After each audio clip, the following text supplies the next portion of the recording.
வேண்டும் போன்ற பல்வேறு நிபந்தனைகளையும் விதித்திருக்கிறது.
Start చేస్తే బాగా.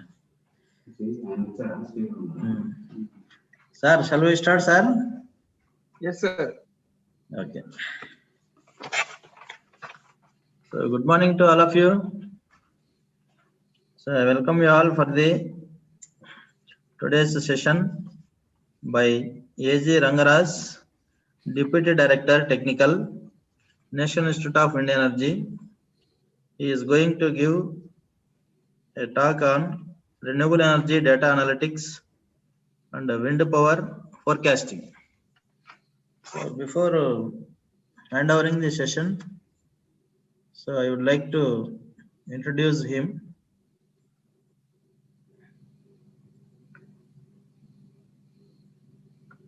So sir started his career as a lecturer in Sri Angalamman College of Engineering and Technology, Trichy. So during July 2010, he has been appointed as a scientist B in National Institute of Wind Energy, erstwhile known as CWET, and posted in certification unit of National Institute of Wind Energy. From 2010 to 2015, so sir was engaged in various National Institute of Wind Energy projects, such as certification of wind turbines, RLMM clearance to PWM installation, IEC Indian standards preparation, and also in various WRA related projects. Subsequently, sir has been allotted a dedicated responsibility on development and establishment of an ingenious wind and solar power forecasting system at National Institute of Wind Energy. Since 2015, sir is actively contributing for development and execution of wind and solar power forecasting project in National Institute of Wind Energy. So sir also underwent various national, international training and also by self-study, and acquired a skill set for effective handling of various tools, programming languages like R, Python, MATLAB, AWK, Shell, meteorological data analytics tools, RDBMS, Django, Web Framework, CSS, jQuery, JavaScript, HTML, etc. So to provide wind and solar power forecasting services to Indian wind and solar industry. So presently, SAR is actively working on the improvement of existing wind and solar power forecasting model already developed by National Institute of Wind Energy.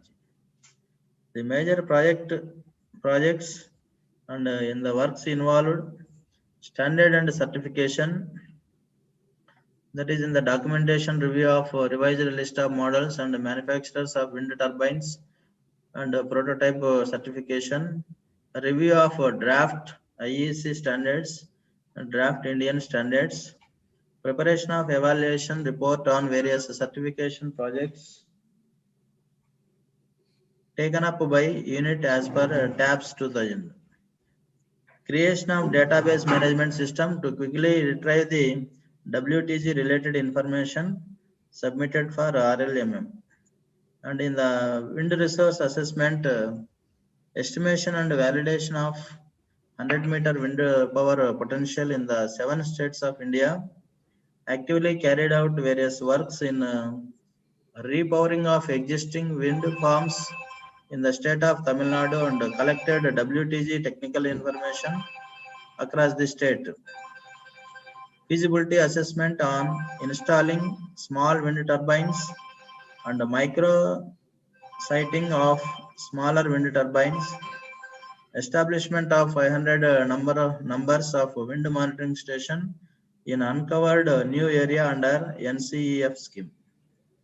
Resource data analytics and forecasting in that area also involved development of wind and solar power forecasting system version 1.0. And in the web-based portal, WRA time series data portal, 12-meter GIS-based map, RLMM online web portal has been developed and submitted to the corresponding component authority. A recruitment portal has been developed and submitted to F&A. Student internship portal has been developed. Staff monitoring portal has been developed. Forecasting dashboard portal has been developed. So 120-meter map portal development is under progress. Developed a web portal for sports for National Institute of Wind Energy. Forecasting services to all the wind-rich states of the country. So initiated a pilot wind power forecasting services to Gujarat. Initiated pilot wind power forecasting services to Karnataka. Initiated pilot wind power forecasting services to Maharashtra and the southern region load dispatch center, and also Andhra Pradesh, Tamil Nadu. So SAR also awarded and achieved Smart Technology Order of Merit Award in 2015 by Scotch Group for wind power forecasting services. National E-Governance Gold Award 2018-19 by Department of Administrative Reforms and Public Grievances, Government of India. Smart Technology Certification of Merit Award by the India Smart Grid Forum for Solar Power Forecasting. Best Accuracy in State-wise Forecast by Indian Wind Power Association. Cleared the WASP examination conducted by RISO DTU, Denmark University. Cleared the IPv6 professional certification examination conducted by ITU. Participated and cleared the examination conducted by IIT Guwahati for online cybersecurity workshop and scored 83% of marks. Participated in 21 days online GIS training program using QGIS conducted by Central University of Karnataka. And also to his credit, published 8 papers. So sir is it shows majorly so development stage and knows the computer languages are more familiar. So with this Rangaraj sir, I welcome you for this 2-week faculty development program on renewable energy intervention in industry, domestic and commercial applications. So to give an expert talk on renewable energy, data analytics, and wind power forecasting. So thank you, sir, for accepting our invitation. So go ahead, sir. Thank you, sir. Thank you for your good introduction. And I'm very happy to make a presentation in RK Engineering College. And thanks for providing me an opportunity for sharing my expertise on data analytics and wind power forecasting to various members. So let's start our presentation. So before going to what we are going to learn from this 2-hour session we wanted to know basics of forecasting, and we should first of all understand what is the need of forecasting. So basically, forecasting is mainly used for taking a suitable decisions. It will help us to make our decision with more confident. That is the main reason why we are doing forecasting. We are doing forecasting on our day-to-day basis. So we will be doing forecasting at various fields like weather, climate, economics, logistics, insurance, etc., etc. And there are different actors, and different participant may need different need of different types of forecasting. For example, generator wanted to know how much generation I'm going to generate, how much revenue I'm going to get out of it. So that is their perspective. Whereas if you talk about a retailer, they will see the demand side. They will not worry about where the generation is going to come in. I need so and so amount of power is there. So that is called demand forecasting. So as a market operator, they need to know which energy needs to be sold at what prices. So their perspective of forecasting is completely different. As far as system operator is concerned, they wanted to have both demand and as well as generator forecasting, so that they will able to manage the grid effectively. So that is their perspective. So each participant who are using this forecasting is going to vary, even though the technology or the techniques adapted to make the forecast is somewhat similar, but perspective is going to vary, and according to the perspective we have to basically try to map it. Well, one may want to forecast for electric load, day ahead pricing, and regulation pricing, etc. So in RE, forecasting plays a vital role. So in today's lecture, before proceeding, I just wanted to know whether we need to cover some basic fundamental of wind energy conversion system, or we can skip the topic, sir. Hello. Sir. Whether that part is already covered, or you want me to give some brief idea about how the wind energy conversion is being take place. Yeah, you so will that give a brief idea. Pardon, sir, your voice was not clear. You can give. Yeah, okay. So we will start with some fundamentals of wind energy conversion system. We will try to understand how the wind turbines are being operated, and then we will also see how the winds are getting formulated. Then we will cover various fundamental data analytics which is being practiced in the forecasting, that we will see. Then we will learn about some basic concept of power forecasting model. So what are all the different forecasting models are basically available, that we will see. Then we will cover the essential system requirements. Suppose if you are going to establish a forecaster, wanted to work as a forecaster, then what are all the things we have to make it ready in order to generate the forecasting? So that we will see. Then we will see the typical wind power forecasting model being used by NIVE. So what we actually developed in NIVE, so that we will cover. Then we will also look into what are all the challenges you may face while preparing the forecasting, that we will cover.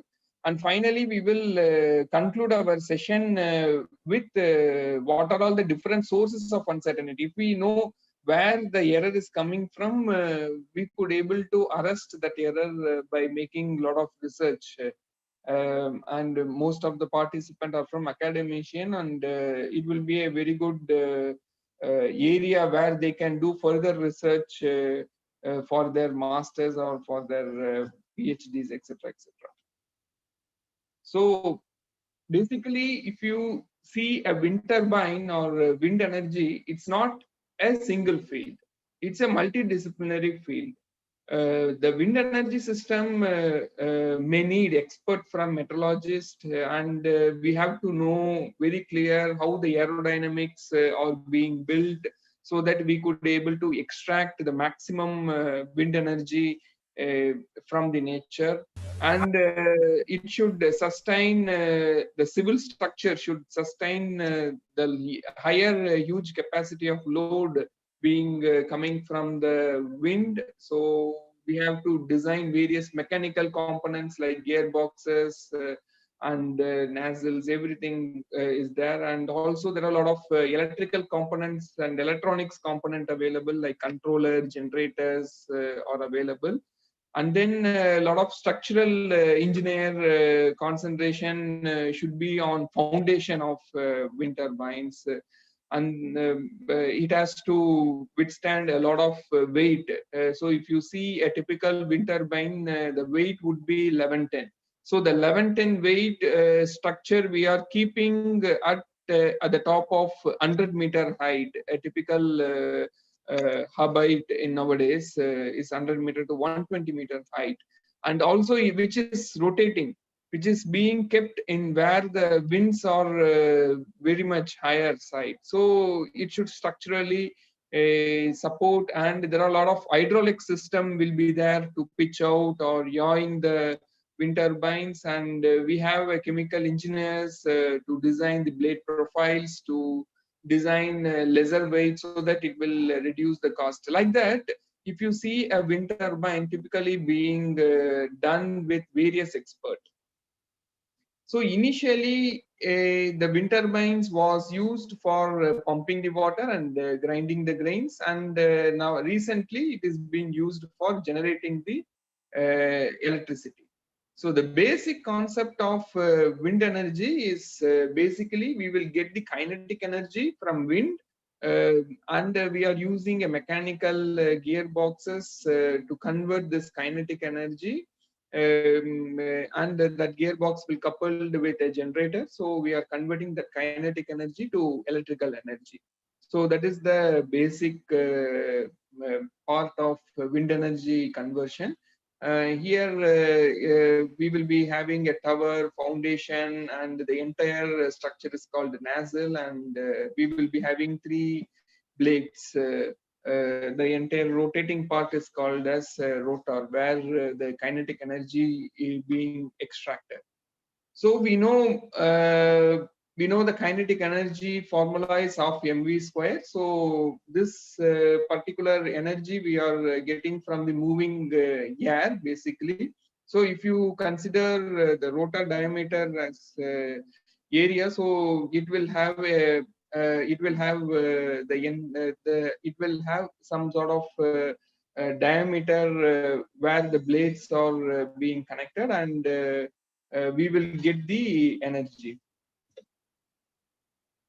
Then we know power is basically work by time. So here work is kinetic energy by time. So if we solve this equation, we will end up with half rho AV cube.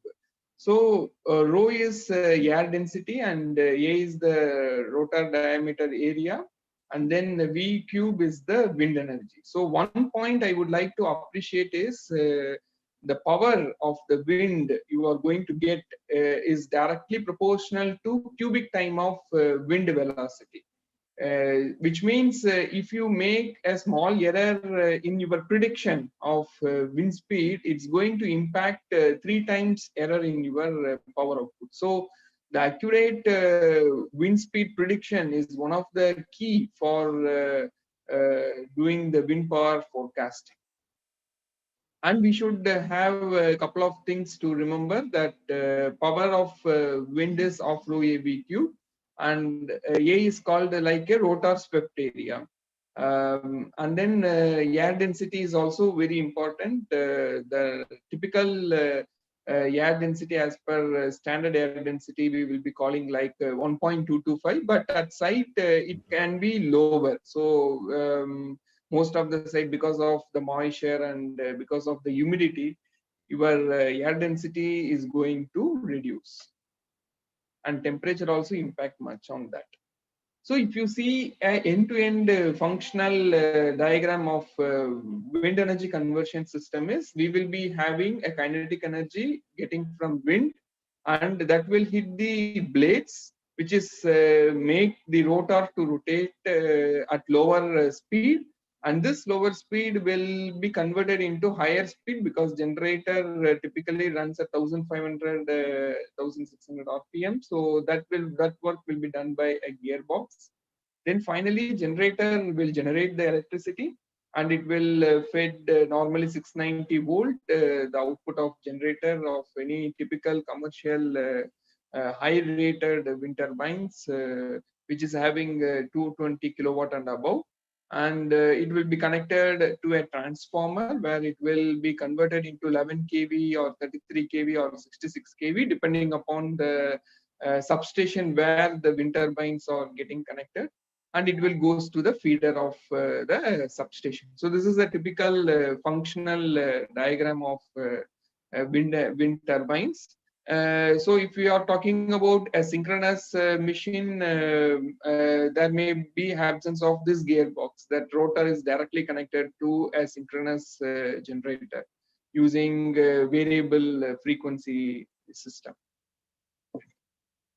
So is it possible to extract 100% of wind energy from the rotor? The answer is no. We cannot extract 100% of wind energy, because if you see the rotor is actually rotating, so which means one particular speed beyond which the rotor will be act like a solid disk. So beyond that, no air can pass between the blades. So automatically it will reduce the speed of the rotor, because we cannot extract any energy.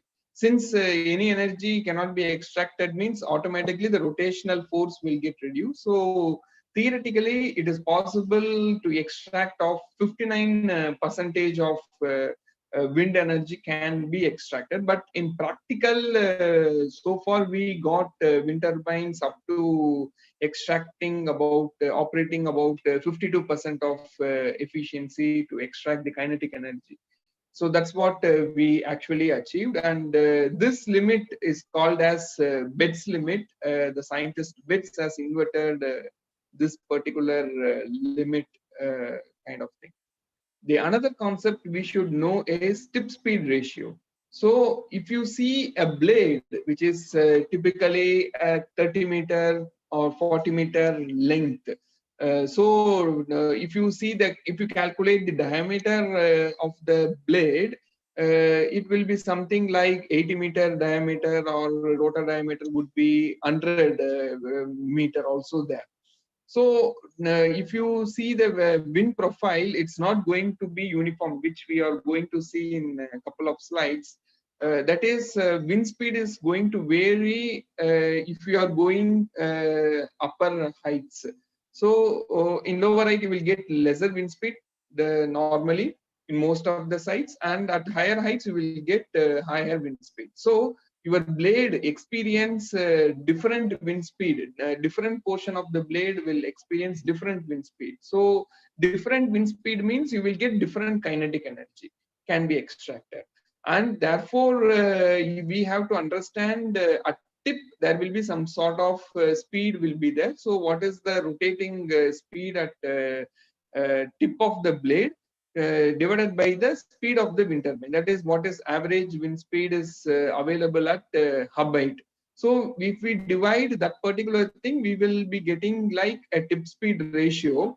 So depending upon your tip speed ratio, your CP is going to vary. CP means power coefficient.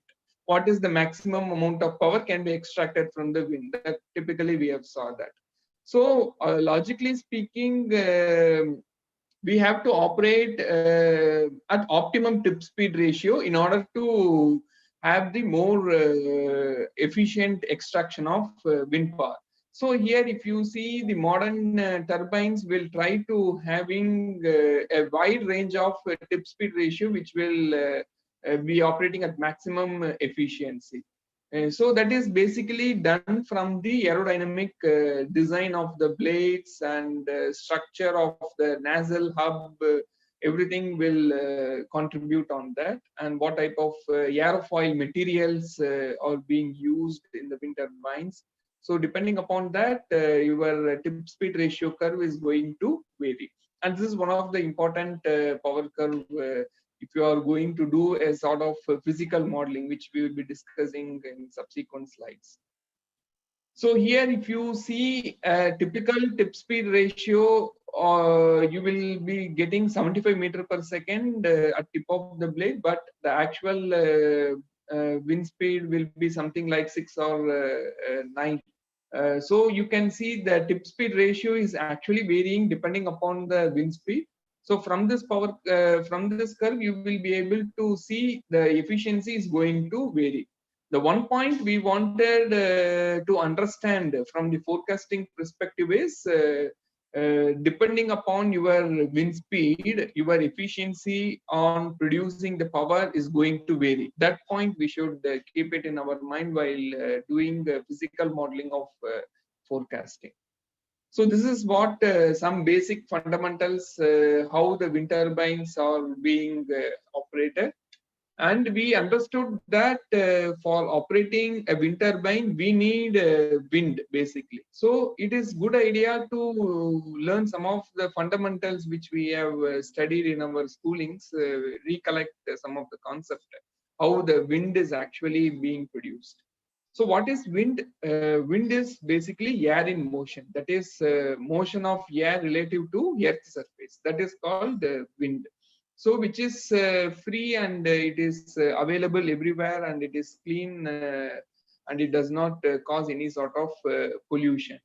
So the constraint in the wind, it is not a predictable source. It's going to vary at different time, place to place and time to time, height wise, it's going to vary. So it's not going to be constant. Because of obstacles, it's going to vary. Because of roughness of the terrain, it's going to vary. So it's not the constant or predictable kind of thing. It's not a deterministic kind of thing. So obviously your wind power output also going to vary, because we have seen from the equation that power is directly proportional to cubic time of wind speed. So once the wind is going to vary means your power is also going to vary. So what causes wind basically? So if you see the earth, which is 6,000 plus kilometer in diameter, it receives solar energy from different point of the earth. Since it's spherical in shape, the heat received by the earth surface is going to vary from place to place. If you see from North Pole to South Pole, you are going to receive a different heating from the sun. So because of the difference in heating, the air molecules located at the surface will be heated more. That is, equator will be more compared with the North Pole or South Pole. So obviously, if you heat any air, the weight of the air molecule is going to be lesser. If you cool any air, your weight of the air molecule is going to be increased. So air density will be increased. So what will happen? The lower air density air will start moving upward, basically. So this upward motion will make the pressure or the component in the equatorial part will be lower. So obviously, what will happen? The air which moves upward, na, so that will get cooled because of lesser heat energy received from sun. So that will basically make the air molecules weight will get increased. So the air molecules available at top of the pole or bottom of the pole will start moving towards the vacuum or towards the place where the air is not there. It will try to fill it. So this movement will cause the wind. So that is the basic concept of wind. So this wind is called as global wind. Now the wind we saw, it is produced. If it is going to be a static earth, which is not considering the movement or rotation, so you will get the same point. But actually, earth is actually rotating. So what will happen? You will not receive the air in the same point where it actually start moving upward. So you will get received air in some inclined angle because of this rotation of the earth. So this effect is normally called as Coriolis effect. So this will cause global wind cause various seasons, various weather phenomenon. So here, if you see during July month, the wind direction you will get from sea to land, that is southwest monsoon in India. But if you see in the month of January, December, you will get the land breeze. That is, wind is coming from land towards seas. That is called northeast monsoon. And apart from the global effect, wind will also vary depending upon your local weather system. So two concept we normally see is, one is sea breeze and another one is valley and mountain breeze. So sea breeze means in the area like Visakhapatnam or Chennai, so where the places located near to the shore will have this effect. What does sea land breeze? Basically, if you see the land surface, it will heat faster, and as well as it will also cool faster. However, if you see the basic temperature gradient of water is completely different from the solid particles. So obviously, the heating time required for water is more, and as well as cooling time for water is also more. So as I said before, during daytime, land will heat more. So heat more means most of the air will try to go upward from the land and move towards the sea. Once it reaches the sea position where the cooler air will be there, so cooler air will move down from the sea to land. So your wind direction will be from sea to land during daytime. During night time, your land portion will get cool faster compared with sea portion. So what will happen? The wind direction is completely get reversed, and warm air will come from air, and wind direction is now from land to sea. So this is called land and sea breeze. So diurnal pattern we need to study in such location. That is the outcome we wanted to understand. Another thing is, we need to understand because of the valley and the mountain, the same concept can be implied, wherein the top of the mountain will usually get heat faster compared with your valley. So because of this effect, you will get a sort of tunneling effect of wind we will be getting during morning and night time. So if you see in Tamil Nadu, we are getting wind because of this valley and mountain. So the Western Ghats will be there, and in between there will be some gap between two mountains. So that particular valley will cause wind in Aralvai Muli. Then these passes is normally called as Aralvai Muli Pass and Sengota Pass, Theni Pass, and Palakkad Pass. So there are 4 valleys are available if you see the geography of Tamil Nadu. So this is the main driving force of getting wind, more wind in the state of Tamil Nadu. Now, if you see how the wind characteristics is going to vary over the terrain height, you will get more turbulent wind at lower height, and you will get normal, less turbulent wind at higher height. So these winds are normally called as geostrophic wind, and the wind is basically happening because of the global effect, which I explained some 2-3 slides before. And the lower end causes the lower height, like 100-meter height or 150-meter height or even 10-meter height, it will be more turbulent. So depending upon your terrain condition, depending upon your obstacles of the local, so the local effect influence the wind, so that will cause to reduce the wind output. So we have studied what is wind turbine, how it is being operated, and what are the constraints. And also we studied how the wind is being formulated. Those things we have studied. So first of all, we have to understand why we want to do forecast. So that is the another question we should be getting in our mind. So basically, if you see the Indian Indian power scenario in general, so 55% is coming from thermal, and about 22% we are getting from the renewable energy. So that part we should keep it in our mind, and 12% from hydro, 2% from nuclear, and 7% from gas. So this is how we have installed our generators in Indian country.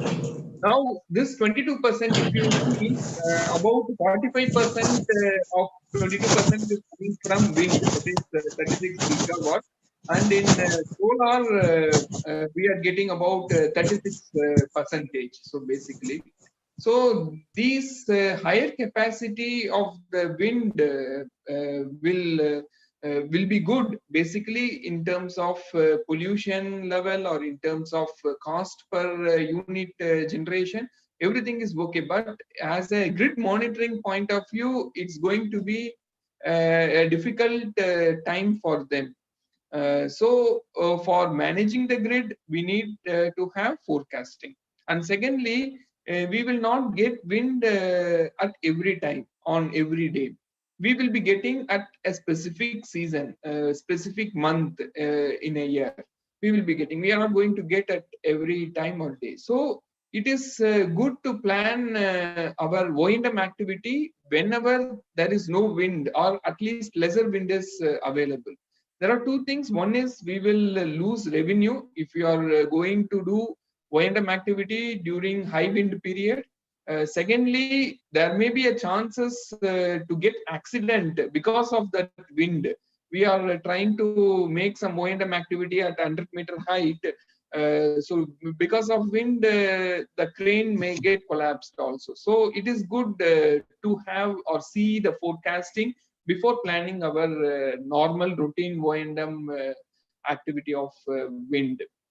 And of course, the wind forecasting plays very critical role in energy trading. So they basically wanted to know when I will be getting the wind power. So accordingly, I can bid for power. So this energy trading in renewable energy is not currently available in India, but it is already available in the foreign countries like Australia or European countries. So that is already there. So our main aim of doing forecasting is to help or support the Indian utility company to manage the grid. So we have to understand from grid manager point of view how the renewable energy is going to be headache for him on day-to-day basis. So basically, if you see, in order to maintain a frequency, the demand and generation has to be balanced, or we can say it is going to be equal. from earlier point of view, that is conventional, maybe I'm talking about some 20-30 years back during 1990s or 1980s, people will consume the electricity. So the demand is going to vary from time to time. I cannot ask permission from utility company that I'm going to switch on my AC or switch on my big motor. So whenever requirement is there, I usually use or consume the power. So the demand alone is going to vary. So the grid manager has to forecast this demand, and accordingly he has to schedule his conventional power plant like thermal or gas. We have to plan accordingly. So once we know what demand people is going to consume, they will plan their schedule. So this much amount of thermal we need at this time. So accordingly, they will reduce or increase the thermal capacity. Life goes easier. But now, because of integration of renewable energy, we have seen about more than 80 gigawatt of renewable energy is currently connected in Indian grid. So the generation is actually infirm in nature. Why generation is actually infirm in nature? We have already saw that wind speed is not going to be constant, it's going to vary, and therefore generation also going to vary. So as the grid manager, he has to now forecast both demand and as well as generation. So in order to determine how much power I'm going to get from wind turbine, so here you can see a typical variation with the state level or substation level of power in a typical day of the state of Tamil Nadu. And if you compare the variability of demand compared with your variability of wind is going to be more. And therefore, forecasting plays a critical role. And secondly, the renewable energy forecasting is basically helps to take a good decision making for economic dispatch of power. So we will get a wind at specific month only. So we will not get at all the month. So we have to be very vigilant during the wind season, and we should try to accommodate it. So the variation is not going to seen on a typical day. It is also going to vary over the period of time also. So we have to understand the diurnal pattern while developing any forecasting model. So with this background, we will go through some of the data analytics concept which can be adapted in the forecasting. So this data analytics concept is basically useful for doing the statistical modeling. So if you see how the methodology for predicting the wind power is basically done with three approaches, which I will be explaining in a couple of slides later. Statistical approach and physical approach, then hybrid approach. So this data analytics techniques can be adapted in your statistical approach. So in a way, it will be useful for developing a statistical model. So what is basically data analytics? So before discussing about the data analytics, nowadays people are telling data is going to be oil in the next few years. So the one who are having a good knowledge how to analyze or how to interpret the data, by if you see a raw data, you cannot consume. So how it's like a crude oil. We can analogy your data with crude oil that by raw we cannot use it for any application. But if you do refinement, you will get different product. So different product will help for different application. In same way, so data is going to be a raw information. It is a set of value of quantitative or qualitative variables, and it will be in unrecognized or unorganized form. So that is called a data. So it may be fact, or it may be figures, or it may be character, symbol, etc., etc. And information means we should have a meaningful or organized data. So that is called information. So if you organize the data in a certain manner or certain sequence, you will get one good information that will help you to take a decision. So that is called information. And analytics means it is a discovery or interpretation and communication of meaningful pattern or summary of the data. So that is called analytics. So how the data or what way of thinking you are doing, so you will be getting from the analytics. So basically there are three type of analytics are there. One is descriptive analytics, that is what has happened. If you are going to analyze some event has happened and what has happened. So that type of analytics called as descriptive analytics. Example, data aggregation, summary, and data mining are some of the example of descriptive analytics. And then predictive analytics. Once if you understand what has happened, history, then you could predict what would be happen in future. So by using various regression techniques, we can do this predictive analysis. And third type of analytics is called prospective analytics. That is, if something has happened, now what we should do, how to optimize the things, how to give recommendations. All these things will be the part of prescriptive analytics. For example, while purchasing in Amazon, you will be getting a recommendation window. So the customer who bought this item is also brought this one. So like that, you will be getting some recommendation. How the Amazon knows that particular pattern. So they are doing the prescriptive analytics, and the models will recommend certain things based on our purchase pattern. So we have to first of all understand what has happened. That is, we will start with descriptive analytics. So first of all, we should, if you see any raw data, we have to start our analysis by seeing the central tendency. That is most quantitative concept in statistics. We can say it will basically provide an information about individual values in the data set. It delivers a comprehensive summary of the whole data set. So basically, there are three types of things we have to notice in our quantitative data set.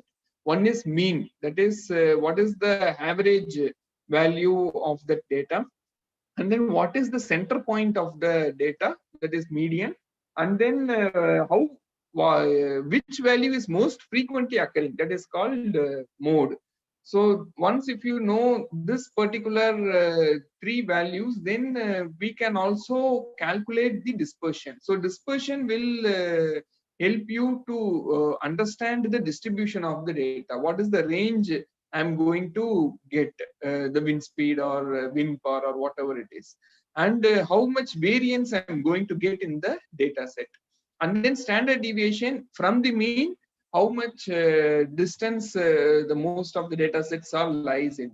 So that is called a standard deviation.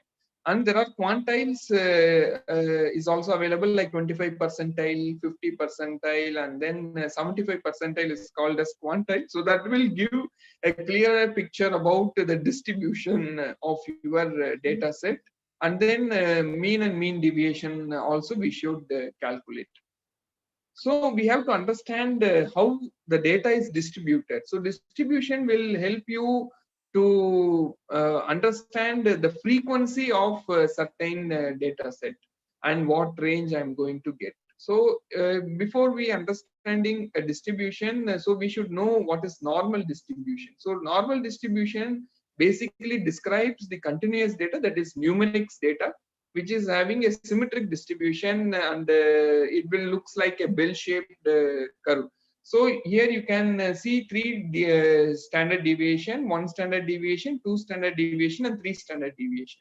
So if you see the ranges of one standard deviation and you add all the percentage, you will get something like 68 point something percent you will get, which means the value of one standard deviation denotes 68% of your times or values of your given data is within this value. And two standard deviation will give 95%, and the three standard deviation will give about 99% of the time your value is going to vary. So if any distribution which is shorter and narrower, we can see it is quite predictable and variation is lesser compared with the distributed kind of thing. If your distance between this three standard deviation plus and minus is more, that denotes the value is not going to be consistent. You are going to get a different value at different point in time, and predicting such things will be little difficult. And there are some other distribution called Poisson distributions. So that is basically skewness you can see in a distribution. For example, the skewness may be left side of the bell-shaped curve or right side of the bell-shaped curve. So in left side of the bell-shaped curve means it will, most of your 3 standard deviation value will be more compared with your plus 3 standard deviation value. So that is called as negatively skewed. Here normally the median will be more compared with your mean. In case of positively skewed distribution, that is right side skewed, means your median value will be more than mean. So these distribution we need to analyze. The skewness is basically a measure of asymmetry of probability distribution of real valued random variable about its mean. So that is called skewness, and it can be positive, negative, or even undefined. Once if you understand the central tendency, and then you understand what type of distribution of your given data, it will also give you a very good picture if you do a data visualization. So statistics alone is not sufficient to take any conclusions about or building before starting you building the model. So data visualization is basically provides an important suite of tools for gaining a qualitative understanding. So this will be helpful while exploring and getting to know a data set, and can help with identifying the various patterns. So with the knowledge of these plots, you can quickly get a qualitative understanding of most of the data that you are going to come across. So there are a lot of plots are available. So this is called line plot. So this you will able to understand a cyclic pattern, or is there is any variability, how the variability is going to be. And for comparing different models, we are normally using the bar plot, and this is called histogram plot, and this is a very good plot which will help you to understand where the problem is. This is called heat map, and this is called box plot, and this is scatter plot. So that will give a relationship between two variables basically. So with these understanding of visualization, you will be able to select appropriate models which can be worked out for your problem, basically statistics problem. So here I'm going to talk about some of the fundamental models. That is, once you have done your first part, that is description part, we have to start building the model to predict the future. So which model I should take? So in order to give insight, we should start with the linear model. So linear model means two variable having linear relationship. One example we can say, if I'm having a value in temperature degrees Celsius, so I could able to use some formula to convert into Fahrenheit. However, if you don't know the formula, what formula I should use, then you can, and your data set having a linear relationship, then obviously you can go with the linear regression. So here we have shown some example plot which is having 120 observation of wind speed, which is kept in the y-axis, and time is basically given in the x-axis. So the aim of this linear regression model is to uncover some relationship between these explanatory variable and response variable. So here I am having a wind speed, and as well as power. I am having two data set. This is a wind speed data set, and this is for the same time period, what is the corresponding power. Now if I plot it in a scatter plot, then visually I could see there is a linear relationship exists between this particular 120 data points, that wind speed and power. So whenever wind speed is increases, my power value is basically increases. This is my first observation, and I could basically calculate an optimum slope line for this curve so that I will be getting the least error. So this approach is called as a linear regression, and it can be computed with the help of matrix. So here I wanted to construct the coefficients of my equation. So we know the slope of any line will be mx plus c. So y equal to mx plus c. So we have to calculate what is the coefficient of intercept and what is the coefficient for x. So that we wanted to find out. So that we can find out using various algorithm. And one of the most popular thing is least square estimation we can basically calculate. So least square estimation means for each point we can construct different line.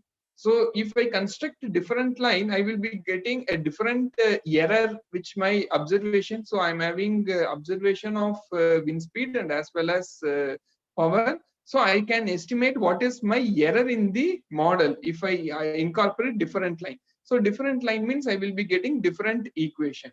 So the main idea is we can estimate different coefficients and we can basically find out a square of error which is less.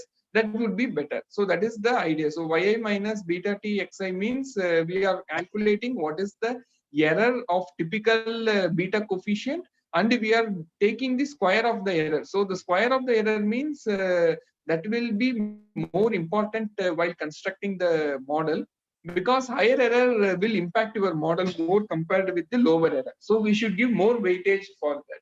So if you make a square, then positive error, negative error will get squared up and it will be neutralized. We are not bothered about whether I'm having a negative error or positive error. So I will be giving more weightage to the higher error. So I should avoid such models. So for that purpose, we are taking the square of the error, and by using the matrix multiplication, we could basically derive the minimum of beta coefficient such that I will be getting the least error. So computationally, if you want to model, you can simply put all your terms in terms of matrices, and you can simply take the transpose of the matrix X, and you will be getting the beta coefficients basically.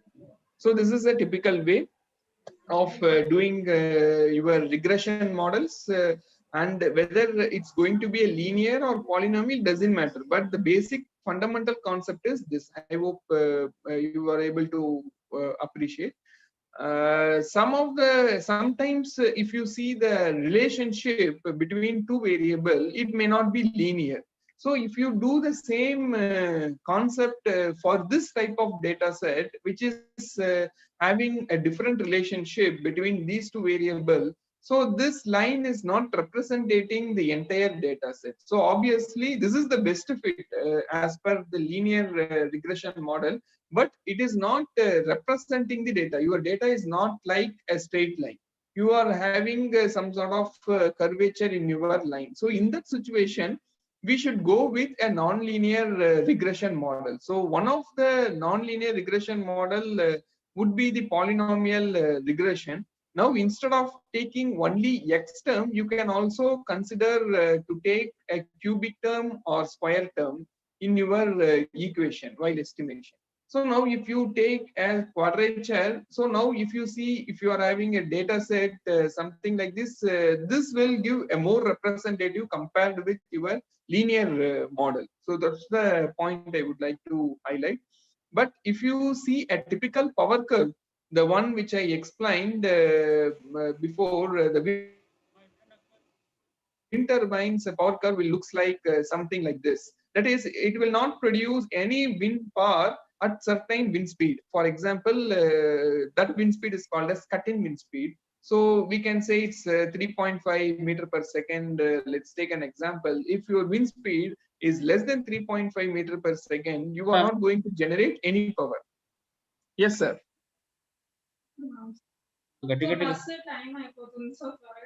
Hello.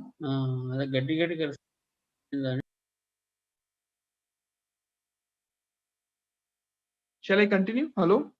Any query? No query, sir. You can continue, sir. Yeah. So the cut-in wind speed, if your wind speed is less than 3.5 meter per second, you are not going to generate any power. Similarly, it is not good idea to extract all my energy, that is kinetic energy from wind perpetually. That is also not good idea, because your generators or your components which you have built inside the turbine will be having some sort of design constraint. While designing a turbine, you have decided that I am going to wind up my generator with capacity for 1000 kilowatt, that is 1 megawatt only. So if your power is going to be more than 1 megawatt, those coil will get burned. So we have to pitch out some of the wind turbines blade out of angle of attack from the wind, so that your power will be constant irrespective of increasing in your wind speed. So that is called cutout wind speed, that is rated wind speed. So it will go constant irrespective of increase in your wind speed. It may be 15 or it may be 17. It doesn't matter. Your wind turbine will stall at 1000 megawatt or 1000 kilowatt or 500 kilowatt, whatever it is, that rated capacity only. So your value is going to be constant in such situation. And beyond a certain point, we should safely shut down your turbine, because the structural requirement of your wind turbine can withstand up to certain wind speed only. Beyond that, if a dynamic load is available in the wind turbine, means that will collapse the entire turbine, and therefore we have another wind speed called cutout wind speed. So beyond that, your turbine has to be shut down. It should not get operated. So suddenly what will happen, your wind power from rated capacity of 1 megawatt to come down to zero immediately. So that is called shutdown, and therefore your power curve will not be looks like a linear anymore. So we have to model or consider that. So here, if you apply even the quadrature, it will not representative. Here you can see it's not giving or following your typical power curve. So in that case, what we should do in nonlinear regression, there is a polynomial regression, local polynomial regression concept we can adapt. The point here is we will split the wind speed range as a number of winds, and for each wind we can actually try to find out whether the polynomial regression is giving better result or having least square error, or linear regression is actually having least error. So that we can formulate, and we can join all the point. We can give more weightage to the point using the kernel function. That is basically it can be some sort of standard deviation of your normal distribution. Whatever the way you want to model it, you can make a model and basically try to find out the local polynomial regression for the data set. For example, let us see if my spread of the data is something looks like this, then I will be doing the similar exercise for all the bins. So here I splitted my entire wind speed. I actually normalized the wind speed range for both the power and wind speed. So I splitted for every 0.1 resolution. So let us take in 0.6 meter per second range. I will apply the local polynomial regression. So this is called weight function. I'm using the standard deviation of 0.05 normal distribution, and this normal distribution will be multiplied with my data set. So obviously the value which is less than this portion and greater than this portion will be multiplied by 0. So these data point will go off automatically, and the point surrounding my area of interest. So my area of interest is 0.6, and it will apply the maximum weightage of 1. So whatever the point which is coming in the 0.6 range, I will be considering in this particular iteration, and the point which is lies less than or greater than that particular point, I am simply eliminating it from mathematically. Then we will estimate the linear regression, and as well as polynomial regression. We have to find out which is performing better in that particular typical data set. For example, in this range, I understood that polynomial regression is performing better means I will be getting one set of equation. So I am estimating the point in that particular range. And similar exercise I have to do for all the ranges like 0.5, 0.4, 0.3, 0.2, 0.1 and 0.0. So now we will study the another typical point where the cut-in wind speed is here. So I will be getting a good fit of um, polynomial equation, like a second order polynomial equation. I'm getting the better way.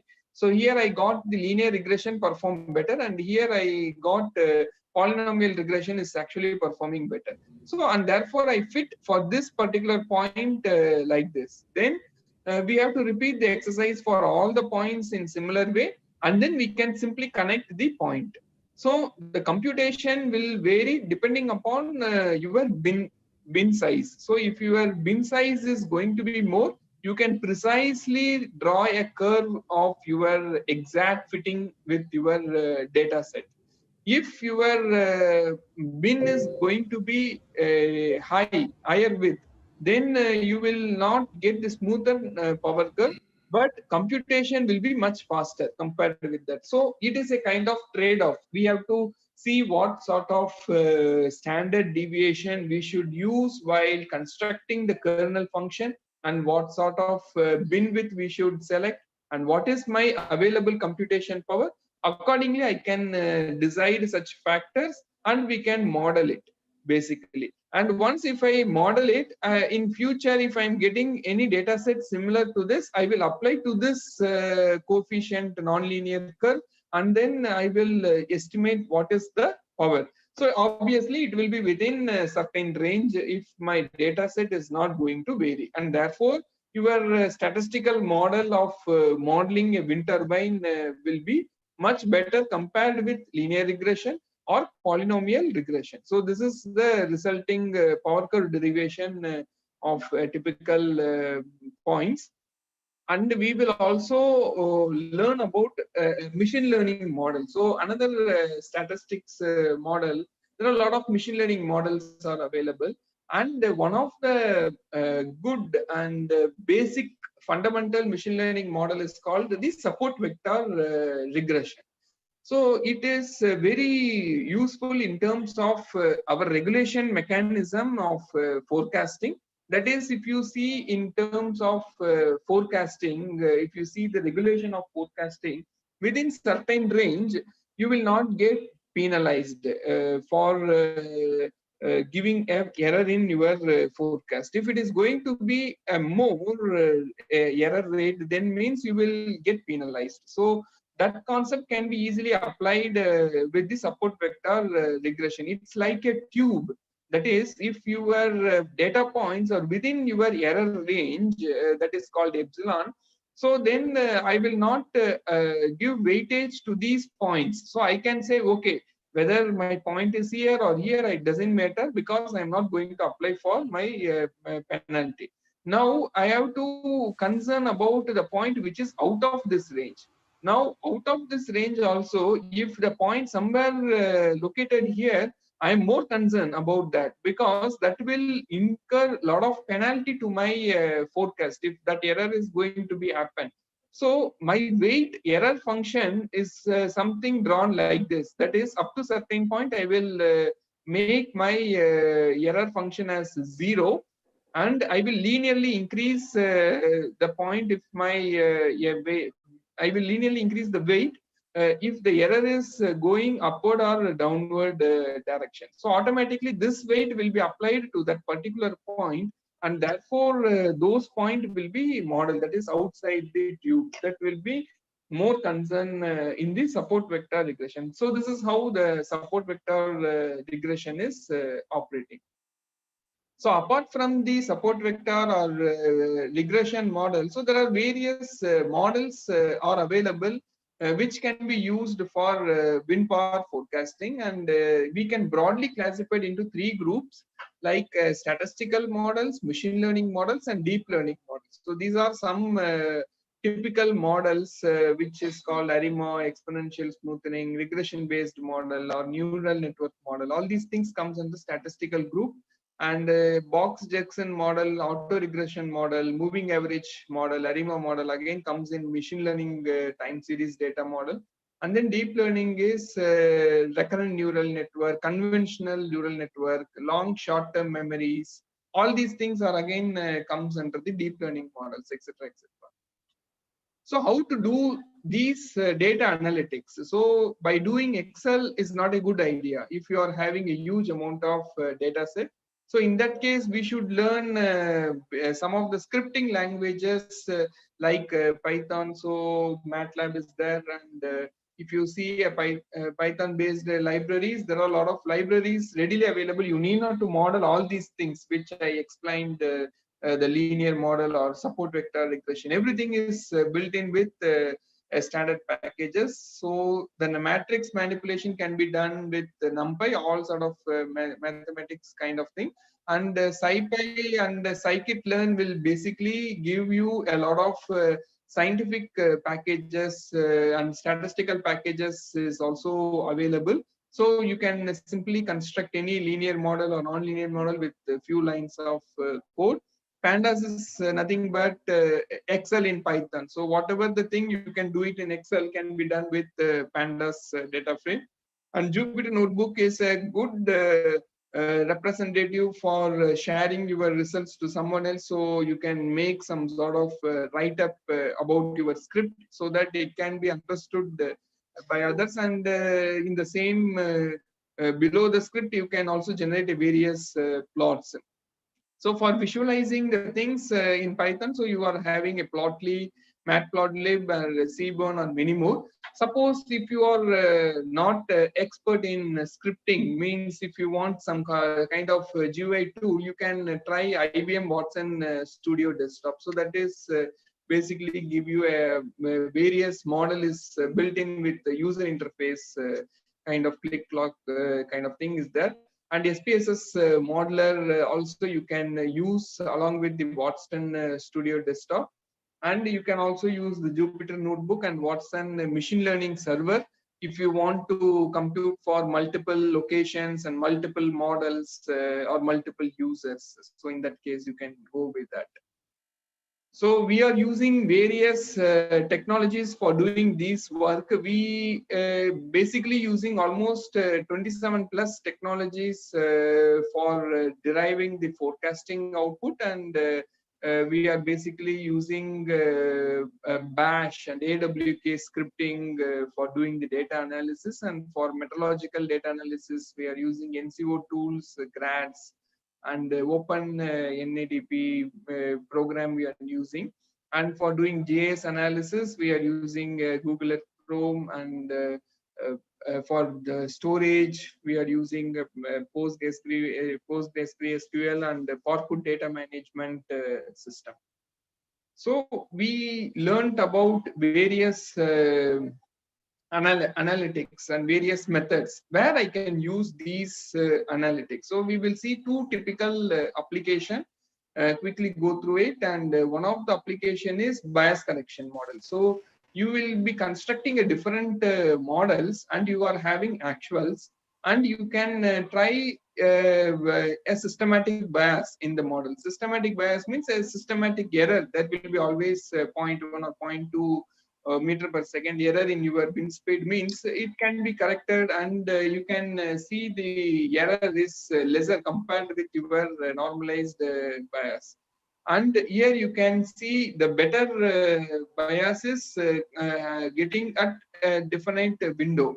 For example, last 10 days, I am taking the data set, I am estimating the bias, I am getting this 0.3 as my error. Now, if I take the 15 days as output, I'm getting 0.1 as error. So like that, we have to estimate it, and we find an optimum point which is having least error from this graph. And again, this is not going to be consistent. It is going to vary from site to site and location to location, time to time. So this we have to model it. So this type of exercise, your analytics plays a critical role in it. Though your ultimate aim is to checking and fine tuning will help you to improve your forecast output. So this is called bias correction. And another application of data analytics is in satellite data set. So where the satellite plays role in forecasting, particularly in solar power forecasting. So we will quickly go through a typical model chain for solar forecasting. So there will be a solar NWP GHI will be there. What is NWP? I will be covering in a few minutes later. And using that NWP GHI, it is possible to know what is my future global horizontal irradiation of sun I will be knowing. But solar panel is not in the flat position. It is going to be tilted. So we have to tilt this GHI to GTA data set. And then we have to convert the GTA data to DC power and then DC power to AC power. So the ultimate AC power is directly proportional to the NWP data of GHI. If there is a lot of error in NWP data of GHI, your solar forecast accuracy will get impacted and you will get a lot of error in your output as well. So this can be eliminated or reduced with the help of satellite data. So if you see a satellite data, you will be getting a different channels of spectral range you will be getting with different resolution. So let us take a visible spectrum which is having a wavelength of 0.5 millimeter micrometer to 0.75 micrometer, which is having resolution of 1 kilometer. So this satellite image basically gives you a information about the clouds or the land albedo, whatever kind of things in 0 to 255 in grayscale mode. So each pixel correspond to 1 kilometer radius. So in computer, we can actually compute or take a last 30 days of history of satellite images, and we will try to calculate what is the minimum value which is coming in each pixel, and then we can construct the reference image. So this reference image will represent the ground reflectance image of the ground. So that is going to be a reference point for constructing your cloud index value. So in operational, we can do the data analytics using this image with the live image, and we can find out the ratio between the reference image and live image. So you will get a different value for it. Suppose if your reference value is going to be 1 and you are getting the same value of 1, and if you are subtracting those two things, your cloud index image will be something comes like 0. So which means we can understood that there is no cloud over that particular area, and GHI is influenced because of the cloud, and you will be getting the different cloud index images for different point. And using that particular cloud index, if you are multiplying with standard global horizontal irradiation, you will be getting the reduced GHI value. So that will actually gives the clear view of your actual output. So this is one other application of data analytics in RE forecasting. So with this, we hope you must be able to understand the statistical approach of forecasting, and we have done some of the how to do certain things in the statistics that we have learned. Now it's time to know what are all the other approaches which is available in practice for doing the wind power forecasting. So basically, as I said earlier, so there are 3 approaches industry is basically using. One is physical approach, statistical approach, or mixed physical and statistical approach.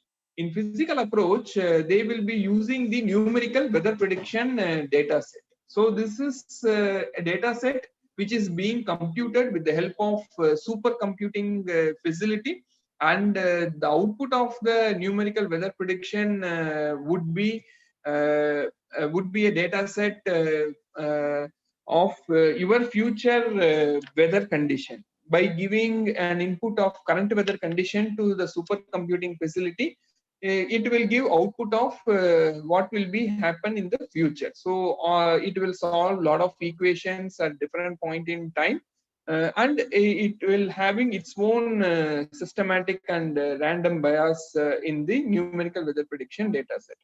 And using this numerical weather prediction data set and using a wind flow modeling tool that will basically model the local terrain, as I said, your geostrophic curve, which we saw that lower heights will have higher turbulence compared with higher heights. So higher heights only being driven by geostrophic wind, that is global wind. But unfortunately, we are using our wind turbine extraction at 100-meter height or 120-meter height because of technological limitation of erecting the towers more than 100-meter or 120-meter height. So obviously, each wind turbine will face a lot of turbulence in the lower height, and it will be impacted because of the local weather, local terrain condition. So we have to model the local terrain condition by using a wind flow modeling tool with the help of computational fluid dynamics tool, or linear wind flow modeling tools are also available called WASP. So using that, we can model the local terrain effect, inject this numerical weather prediction data set to the model, and you will be end up with the final forecasted output. So this approach uses the physical modeling, and therefore it is called as physical approach. But it is having its own limitation. In case of error happened in the numerical weather prediction, that will be translated in your modeling. So you are going to end up with a lot of error in your final output. And it is not good idea to use only the physical approach, because you need a lot of computational power as well for computing or calculating various equations, solving various equations using numerical solvers. And it is also very difficult. And limitation of statistical approach, if you see, yes, what's the query, Mr. Abhilash?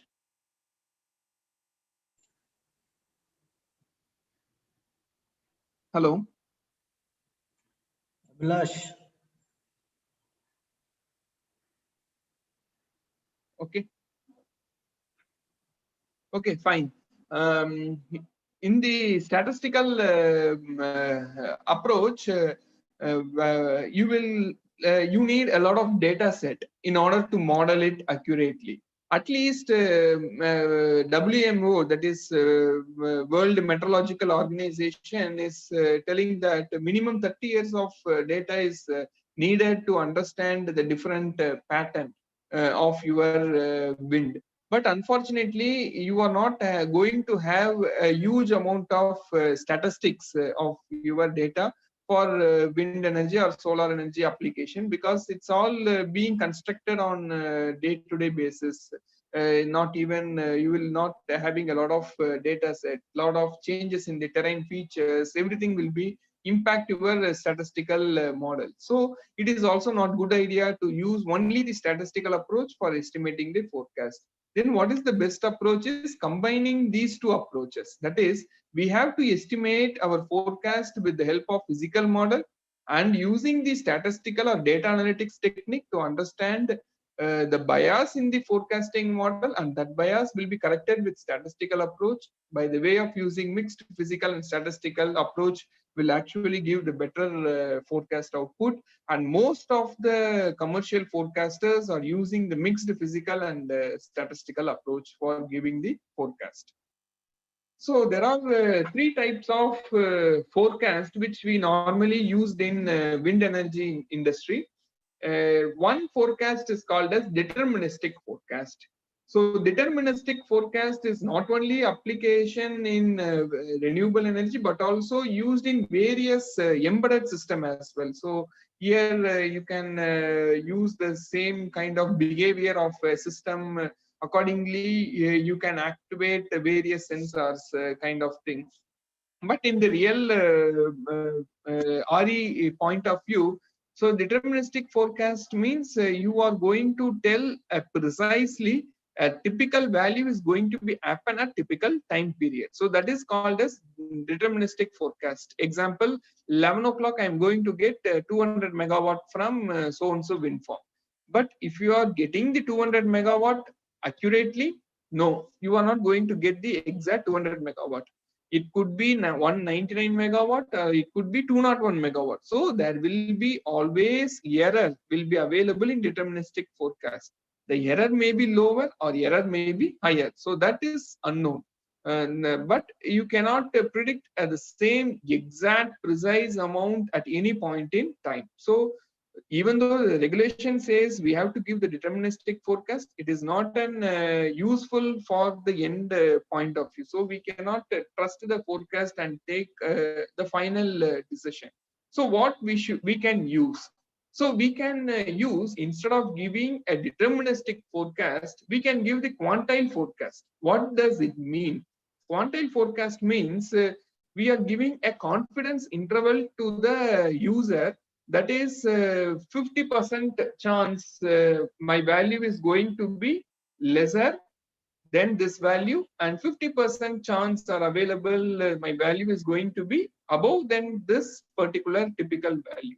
But again, this will not give a clearer help for the decision maker, because there will be always an ambiguity. Suppose if you are taking the quantile of 90 percentile, then you can say 90% of time your value is going to be lesser than this particular value only, and 90% of time, 10% of time, there may be chances that your value will be more than your current value.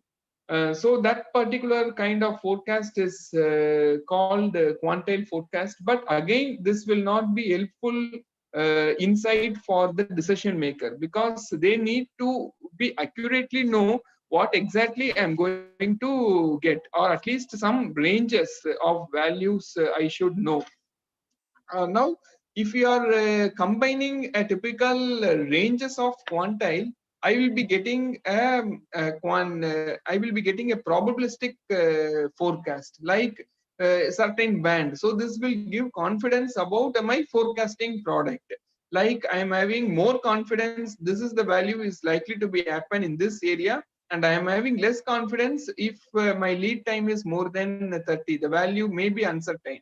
So if how I evaluate my forecast product, if the actual value is within the range, I will say my forecast is okay for that particular lead time. If it is going above or below my given range, then it will be treated as error block. Then we can calculate how many percentage of time I am getting within the range, or how many percentage of time I am getting outside the range, and what is the bandwidth of my forecasting interval, so confidence interval. So that will actually give you the idea for the decision maker to have two scenarios. Suppose if my power is going to be 1.2 gigawatt, and what if my power is going to be 0.8 gigawatt.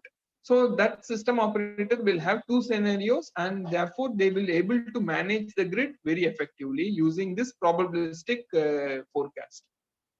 And it can be derived at any point in time. Suppose I want to estimate a different confidence interval, means using cumulative probability distribution function, CDF function, it is always possible to estimate how much power I am going to get it. That is, for example, in this particular graph, wherein if I want 80% confidence that how much power I'm going to get, means then I will draw the cumulative distribution for each point, and I will take this typical 1 point, and I will find out from the CDF corresponding to the gigawatt, it will be something like 1.75 gigawatt. And then which means 80% of chances are there the value will be less than 1.75 gigawatt. And what is the 100% chances? 100% chances is something like 1.85. So which means it will not cross more than 1.85. So as a grid operator, they will be ready for both the extreme scenarios, that the ranges is not more than 1 to 1.8 gigawatt. So here you can see that almost 10% confidence that it will be more than 1 gigawatt.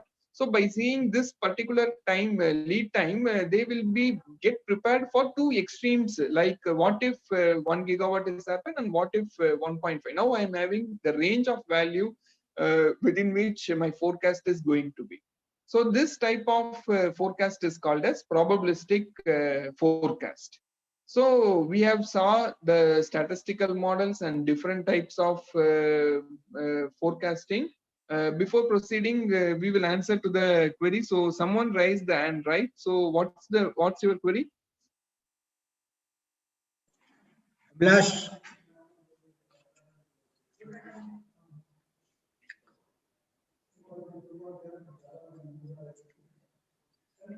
Okay. So we will proceed to our topic. So we will see how to do the physical modeling. So as I said, one of the input for your physical modeling is numerical weather prediction data set. So what is numerical weather prediction data set? So basically the atmosphere is governed by certain equation. We have studied a conservation of momentum and conservation of mass, conservation of energy, and relationship between PV and T, that is pressure, volume, and temperature. So the gas law we know, and mass, heat, momentum equation, and moisture equation, everything we know. So all these equations are governed by the atmosphere change. So if we want to predict the atmosphere behavior, I should know what is the current state of atmosphere. All these equations are like a series of values. It's going to be a series like Fourier series or Fourier solvers. We have to use it. But unfortunately, the computer doesn't know these Fourier equations. So it knows only the addition, subtraction, multiplication, and division. So what we will be using to solve the series, we already studied that we can use numerical methods for solving any series. So they will use the numerical solvers to solve the different equation at different point in space and time, so that we will get to know what exactly the atmospheric behavior. The outcome would be you will get U component of wind and you will get V component of wind. Solar radiation you can get from the parameterization that we will cover later. So the basic component is U component of wind, V component of wind, and W component of wind. So W component normally very low, so we will not consider that, and we will only having the U component and V component, that is x-axis, and what is wind at y-axis. So the resultant will be your wind speed at any given point in time. So we know how to solve the equation. Now we have to solve the equation at how many places. So we have to classify the earth with certain resolution, horizontally and as well as vertically. So horizontally they will classify with certain range in terms of kilometer, or in terms of wavelength they will classify the earth. And similarly vertically they will classify, they will run the model up to 10 kilometer height. So yeah, ultimately I will be getting a lot of cubes. I will classify the entire globe as a set of cubes of values. For each cube I have to solve these equations. That is the basic idea, so that I will get what is U component and V component and W component for each and every individual view. So if you grid the entire world, you will be need to do a trillions and trillions of calculation for estimating a typical 1 hour forecast. Now if you just imagine how much computation power you may need to solve all the equations in all the points. Now second constraint is how to feed the current state of atmosphere. The current state of atmosphere can be fed from various measurements.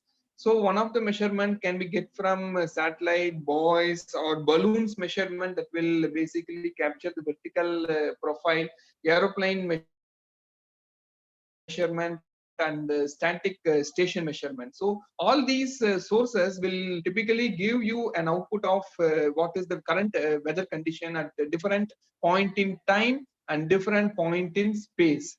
So using this information, wherever possible, we will try to feed these information to the corresponding grid boxes. So basically, so that is the idea. So once if we feed the current state of atmosphere and using the numerical solvers, we will predict the future state of atmosphere. It's like a series, no? So once if you know the starting point, you can simply take the previous as input and predict the next point. Then you take again previous as input, then predict the next point. Like that, you can go ahead with that. And we can write in certain point in time in your disk.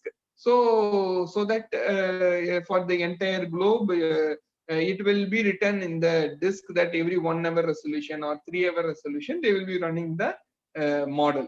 So for this is a typical graph where you will be having measurement. Here you can see in most of the sea area, we are not having measurement. So which means how to feed these atmospheric state in such points to the model. So model will take from the previous forecasted output in those locations where we are not having the actual measurement. The entire process of feeding the information to the model is called as data assimilation process. So they will be run at a definite window. So it is being done with GTS, that is Global Telecommunication System is there, that is being having by the World Meteorological Organization.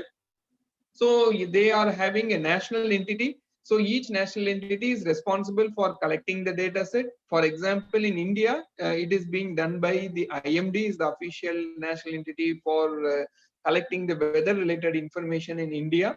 And they will give the data set to GTA. So like that, each country having a different national entity, and everybody will post their measurement taken from buoys, measurement taken from satellite, measurement taken from aeroplanes, static station, everything will be fed to the global telecommunication system.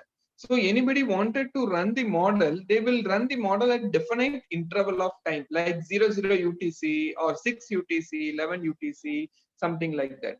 So at that time, they will take all the data set, they will do the data assimilation, they will feed the model's input to each of the grid point to the model, and they will start running or calculating for the entire globe, entire region.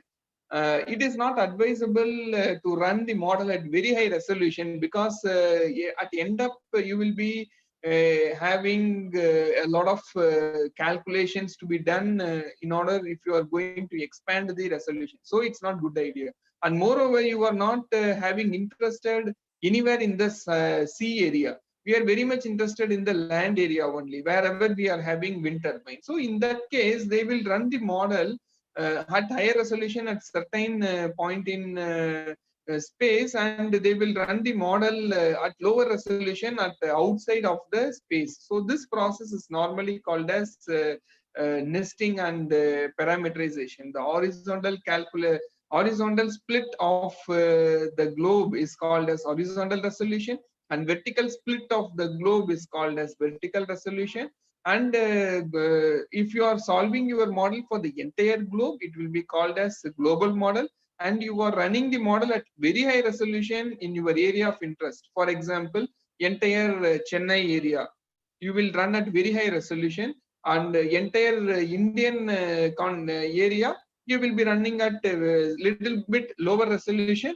And for entire globe, you will be running at very low resolution. So the very low resolution is called as global model. So the regional model will take the input from the global model, and they will do the data assimilation for the remaining grid points, and they will estimate it. So this is how the numerical weather prediction model runs, or it actually works basically. So here you can see a lot of computation effort is needed. So it is not practically possible for anybody to run the model by themselves. So there are only certain providers across the globe are having the supercomputing facility to run these models. So in India, you will be getting these models from IMD, from National Center for Medium Range Weather Forecasting, and ISRO Space Application Center also providing this information to you. So if you approach them, they will be able to give you the NWP model. Some NWP model are free of cost, and some NWP model you may need to pay some money. For example, European Center for Medium Range Weather Forecasting is the model which is normally used by most of the forecaster across the globe. And there are NCAR model is there, which is American based model called as GFS, Global Forecasting System is there. So like that, there are so many NWP models are available. The key point you wanted to take from the NWP model is basically they will able to provide you an information about the future state of atmosphere.